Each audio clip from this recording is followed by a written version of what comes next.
Welcome to BPSC maker. दोस्तों आज है 27 फरवरी 2022 और 27 फरवरी 2022 से संबंधित बिहार करंट अफेयर्स और साथ ही राष्ट्रीय और अंतर्राष्ट्रीय घटनाओं से करंट अफेयर्स के जितने भी प्रश्न बनेंगे उन सभी प्रश्नों को विश्लेषण सहित मैं आपको इस वीडियो में बताऊंगा। लेकिन उससे पहले जो पिछले वीडियो में मैंने आपसे प्रश्न पूछा था सबसे पहले उसे देख लेते हैं। तो पिछले वीडियो का हमारा प्रश्न था कि हाल ही में बिहार का कौन सा जिला पेपरलेस होने वाला पहला कलेक्ट्रेट या फिर समाहरणालय बना है। आपको बता दूं इस प्रश्न के बारे में विस्तृत जानकारी मैंने आपको दिया था और आपको बताया था इसका राइट आंसर होगा सहरसा, अर्थात ऑप्शन नंबर बी यहाँ पर इस प्रश्न का राइट आंसर होगा। अब यहाँ पर हम चलते हैं आज के इस वीडियो के पहले प्रश्न पे, लेकिन उससे पहले बता दूं कि आज यानी कि इस संडे को आपको बीपीएससी मेकर ऐप पर आपके 67वें बीपीएससी सीडीपीओ एग्जाम के लिए 48वां प्रैक्टिस सेट उपलब्ध कराया गया है। यानी कि 50 प्रैक्टिस सेट का एक श्रृंखला चल रहा है यहाँ पर, जिसके अंतर्गत आपको ये 48वां प्रैक्टिस सेट आज आपको दिया गया है। आप लोग एप्लीकेशन पे जाइए और वहाँ पर इस टेस्ट को अटेंड कीजिए। इसके बाद आप यहाँ पर निर्धारित कर पाएंगे कि आपकी तैयारी किस स्तर की है। और यहाँ पर ध्यान रखिए बीपीएससी मेकर ऐप पर और भी कई सारे मटेरियल मिलते हैं, जैसे कि इस सीरीज के अंतर्गत जो आप यहाँ पर करंट अफेयर्स के वीडियो देखते हैं ये तमाम नोट्स आपको बीपीएससी मेकर ऐप पर मिलता है और भी कई सारे मटेरियल हैं जो कि रेगुलर आपको वहाँ पर प्रोवाइड किया जाता है। तो बिहार के एग्जाम के लिए ये आपके लिए बहुत ज़्यादा उपयोगी हो सकते हैं। अब यहाँ पर हम चलेंगे आज के इस वीडियो के पहले प्रश्न पे। आज के इस वीडियो का पहला प्रश्न है कि हाल ही में बिहार में सिंचाई और बाढ़ की योजनाओं की मॉनिटरिंग के लिए कौन सा ऐप का शुभारंभ किया गया है। बिहार करंट अफेयर्स के दृष्टिकोण से ये एक बहुत महत्वपूर्ण प्रश्न साबित हो सकता है। इसका राइट आंसर होगा दृष्टि नामक एक ऐप अभी हाल ही में कह सकते हैं लॉन्च किया गया है। राइट आंसर है ऑप्शन नंबर ए। आपको इस प्रश्न के बारे में बता दूं कि बिहार में सिंचाई और बाढ़ की समस्याओं की मॉनिटरिंग अब एप्लीकेशन के माध्यम से होगी और इसके लिए हाल ही में बिहार के जल संसाधन मंत्री संजय कुमार झा ने दृष्टि ऐप लॉन्च किया है। इस ऐप के जरिए बिहार सरकार किसानों की सिंचाई एवं बाढ़ की समस्या को ऑनलाइन भी देख सकती है। साथ ही साथ इसके माध्यम से रियल टाइम अपडेट्स मुख्यालय तक पहुंचेंगे, जिसके माध्यम से यहाँ पर उचित समाधान किया जा सकता है। इन सारे पहलुओं को ध्यान रखते हुए बिहार सरकार की एक ऐसी पहल है, इसके तहत अभी हाल ही में इस ऐप को लॉन्च किया गया है, जो कि बिहार के जल संसाधन मंत्री संजय कुमार झा इनके द्वारा। नेक्स्ट प्रश्न हमारा यहाँ पर होगा कि हाल ही में बिहार विधान मंडल का बजट सत्र कब से शुरू हुआ। यह भी प्रश्न बहुत इंपॉर्टेंट है। इसका राइट आंसर हमारा ऑप्शन नंबर डी, अर्थात 25 फरवरी से अभी हाल ही में बिहार विधानमंडल का बजट सत्र शुरू हुआ है। आपको बता दूं कि इस वर्ष बिहार विधानमंडल का बजट सत्र 25 फरवरी से आरंभ हुआ है और 31 मार्च 2022 तक चलने वाले इस बजट सत्र में कुल 22 बैठकें होंगी और इस दौरान मुख्यमंत्री ने बल्कि उप मुख्यमंत्री सह वित्त मंत्री तारकिशोर प्रसाद द्वारा 16वीं बिहार आर्थिक सर्वेक्षण रिपोर्ट 2021-22 पेश किया गया। आपको ध्यान रखना है इस वर्ष भी कह सकते हैं ये 16वीं बिहार आर्थिक सर्वेक्षण रिपोर्ट जो है ये उप मुख्यमंत्री सह वित्त मंत्री तारकिशोर प्रसाद के द्वारा यहाँ पर विधानमंडल में पेश किया गया। ध्यान रखिए वर्तमान समय में बिहार में 2 उप मुख्यमंत्री हैं, एक तो है तारकिशोर प्रसाद, दूसरी रेणु देवी। तो दोनों आपको यहाँ से ध्यान रखना। हालांकि अगर हम बात करें तारकिशोर प्रसाद की तो वर्तमान में ये उप मुख्यमंत्री सह वित्त मंत्री भी हैं बिहार के। हम यहाँ पे बात कर रहे हैं बिहार के आर्थिक सर्वेक्षण की। आपको बता दूं कि जिसमें राज्य के विकास के प्रदर्शन को राष्ट्रीय औसत से बेहतर बताया गया है और साथ साथ बिहार की अगर हम बात करें आर्थिक सर्वेक्षण की इस रिपोर्ट के आधार पर ये भी ध्यान रखिए राज्य में कि बिहार में पिछले 5 वर्ष यानी कि 2016-17 से 2020-21 के दौरान कृषि और इससे जुड़े क्षेत्रों में 2.1% की गति से वृद्धि हुई है। तो ये भी आपको ध्यान रखना है। एक बहुत इंपॉर्टेंट पॉइंट ये है कि राज्य सरकार यानी कि बिहार सरकार की ओर से वर्ष 2006 से लगातार यानी कि प्रति वर्ष आर्थिक सर्वेक्षण पेश किया जा रहा है। तो यहां से भी आपको प्रश्न ध्यान में रखना है। अगला होगा हमारा यहां पर तीसरा प्रश्न। यह प्रश्न है कि हाल ही में बेटी बचाओ बेटी पढ़ाओ योजना की नई ब्रांड एम्बेसडर कौन बनी है। इंपॉर्टेंट प्रश्न है और इसका राइट आंसर होगा हमारा ऑप्शन नंबर ई, यानी कि उपयुक्त में से एक से अधिक। यहाँ पे 2 विकल्प सही है, तनिष्का कोटिया और राधिका कोटिया। ये दोनों बहन है जिन्हें भी हाल ही में संयुक्त तौर पर बेटी बचाओ बेटी पढ़ाओ योजना का कह सकते हैं नई ब्रांड एम्बेसडर बनाया गया है। आपको इस प्रश्न पर बता दूं कि अंतर्राष्ट्रीय शतरंज खिलाड़ी और फीडे मास्टर तनिष्का कोटिया और उसकी बहन राधिका कोटिया को गुरुग्राम से केंद्र सरकार की बेटी बचाओ बेटी पढ़ाओ योजना के लिए ब्रांड एम्बेसडर घोषित किया गया। अगर हम तनिष्क कोटिया की बात करें तो ऐसे में जो ब्रांड एम्बेसडर अभी ये बनी है तो यहाँ से आपके प्रश्न एग्जाम में पूछे जाने की संभावना है। आपको बता दूं कि तनिष्का कोटिया 2008 में सबसे कम उम्र की शतरंज खिलाड़ी होने के लिए लिम्का बुक ऑफ रिकॉर्ड जीता था या फिर इसमें इनका नाम दर्ज हुआ था और साथ साथ इन्होंने 2013 में आसियान शतरंज चैंपियनशिप में स्वर्ण पदक और स्कॉटलैंड में 2014 में राष्ट्रमंडल शतरंज चैंपियनशिप में रजत पदक अर्थात सिल्वर मेडल अपने नाम किया था। तो ये सारी रिलेटेड जानकारी इनकी उपलब्धियों के बारे में भी आपको ध्यान रखना है। सभी पॉइंट को अपनी कॉपी में नोट कीजिए या फिर बीपीएससी मेकर ऐप पर जाकर के इसका पीडीएफ फाइल जरूर डाउनलोड कीजिए। दोनों सुविधा आपके हाथ में है। अगला होगा चौथा प्रश्न। यह प्रश्न है कि हाल ही में कौन भारत में अपने पहले साइबर सुरक्षा केंद्र की स्थापना करेगा।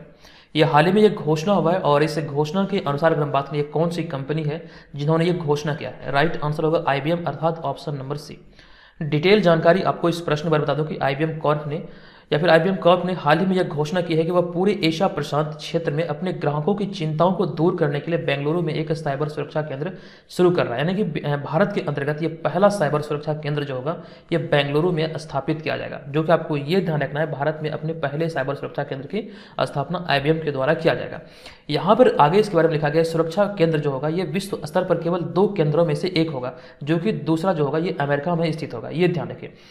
अगले पॉइंट पे अगर हम IBM की बात करें तो IBM का पूरा जो नाम होता है ये होता है इंटरनेशनल बिजनेस मशीन कॉरपोरेशन, और यह एक अमेरिकी बहुराष्ट्रीय सूचना प्रौद्योगिकी कंपनी है जिसका जो मुख्यालय है ये संयुक्त राष्ट्र अमेरिका के न्यूयॉर्क में स्थित है। और इस कंपनी की जो शुरुआत हुई थी ये 1911 में की गई थी। अगला होगा 5वां प्रश्न। ये प्रश्न किस राज्य या फिर केंद्र शासित प्रदेश में देश का पहला ई-वेस्ट मैनेजमेंट इको पार्क बनाया जाएगा? इसका राइट आंसर होगा दिल्ली, अर्थात ऑप्शन नंबर ए यहाँ पर इस प्रश्न का राइट आंसर होगा। आपको बता दूं कि दिल्ली में देश का पहला ई-वेस्ट मैनेजमेंट इको पार्क बनेगा, जिसके तहत अगर हम बात करें तो यह पार्क राजधानी दिल्ली में ही कचरे का निपटारा करेगा। सिर्फ और सिर्फ राजधानी दिल्ली में ही ये मतलब कि इसका निपटारा करेगा। इस पार्क की अगर हम बात करें तो 20 एकड़ में फैला e waste management eco park state of art infrastructure से लैस होगा, और यहाँ से क्षेत्र के संचालकों को रिसाइकलिंग के लिए ट्रेनिंग दी जाएगी, और जिससे यहाँ पर साइंटिफिक और इंटीग्रेटेड तरीके से एक परिसर के अंदर ही ई वेस्ट का निपटारा किया जाएगा। तो ये तमाम चीज़ें यहाँ पर इसके अंतर्गत याद रखनी है आपको। हालांकि जो इंपॉर्टेंट है वो बस आपको इतना याद रखना है, ये बिहार नहीं बल्कि दिल्ली में मतलब इसका मतलब कि निर्माण किया गया है या फिर किया जाएगा। अगला होगा यहाँ पर हमारा 6वां प्रश्न। ये प्रश्न कि हाल ही में मूडीज इन्वेस्टर्स ने भारत के विकास दर का अनुमान बढ़ाकर कितने प्रतिशत कर दिया है?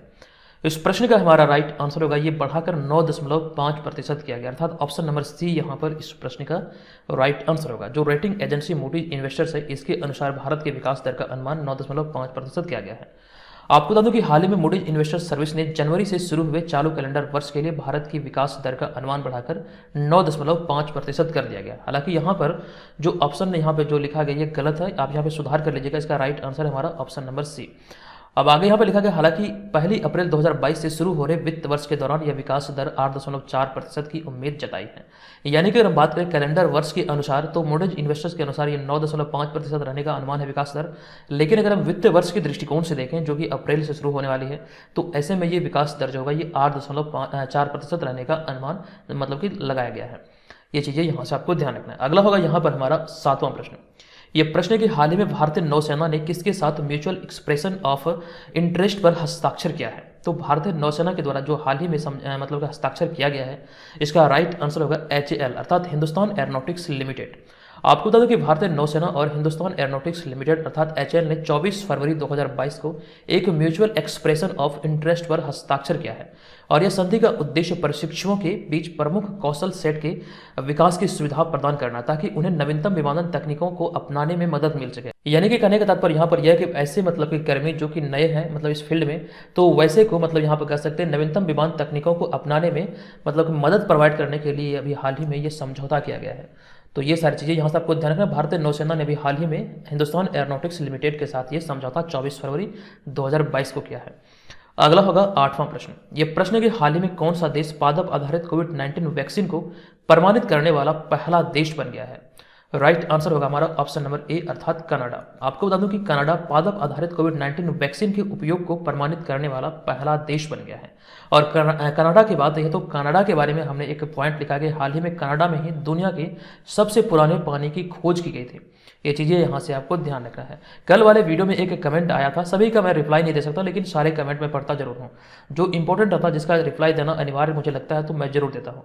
तो कल जो कमेंट आया था वहाँ पे मुझे उसमें लिखा था कि जो आप इतना प्रोवाइड कर रहे हैं से मतलब कि लिखना बहुत मतलब मुश्किल हो जाता है। तो देखिए लिखने के लिए आप इसको शॉर्ट तरीके से भी लिख सकते हैं। जो यहाँ पर मैं आपको डिटेल दे रहा हूँ ये डिटेल में भी आप अपनी कॉपी में नोट कर सकते हैं। तकरीबन मुझे नहीं लगता कि आधा घंटा से ज़्यादा समय आपको लगेगा। मान के चलिए 40 से 45 मिनट भी लग रहा है तो कोई दिक्कत नहीं। करंट अफेयर्स को आप यहाँ पर 24 घंटे में इतना समय दे सकते हैं। और रही बात अगर आप मतलब इसका PDF फाइल प्राप्त करना चाहते हैं तो वहाँ पर आपके लिए सुविधा ये है कि डेली बेसिस पर आप इसका वीडियो देखिए और मंथ के एंड में जैसे मान लीजिए अभी जनवरी मास समाप्त हुआ है तो जनवरी 2022 का जो मतलब PDF का लिंक है वो इस वीडियो के डिस्क्रिप्शन में है। केवल 30 रुपये में आपको प्रोवाइड किया किया जा रहा है। तो इस तरह से आप यहाँ पे इसको प्राप्त कर सकते हैं। और साथ ही साथ बीपीएससी में अगर ऐप पर अगर आप इसे ज्वाइन करेंगे तो वहाँ पर कुछ आपको बेहतर मिलेगा। तो ऐसे में क्या होगा कि आपको नोट्स करने का जो समय है वो आपका बच जाएगा। यहाँ से आप वीडियो देख लेंगे और नोट्स को रिविजन के तौर पर पढ़ेंगे तो वो आपको मतलब ज़्यादा मतलब कर सकते हैं फ़ायदा देने वाला है। तो ये आपको सोचना कैसे आपको मैनेजमेंट करना सारी चीज़ों का, वो आपके ऊपर डिपेंड है।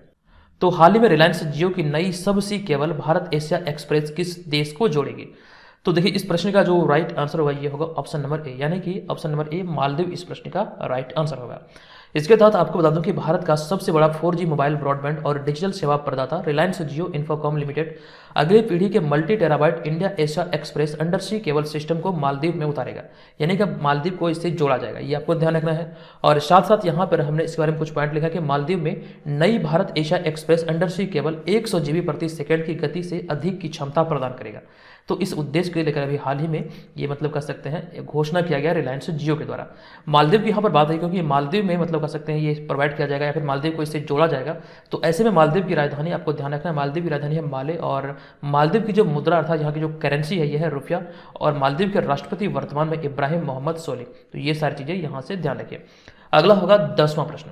यह प्रश्न है कि हाल ही में किस देश को अंतर्राष्ट्रीय रबड़ अध्ययन समूह की नई अध्यक्षता के लिए चुना गया है? सही उत्तर होगा भारत, अर्थात ऑप्शन नंबर सी यहाँ पर इस प्रश्न का राइट आंसर होगा।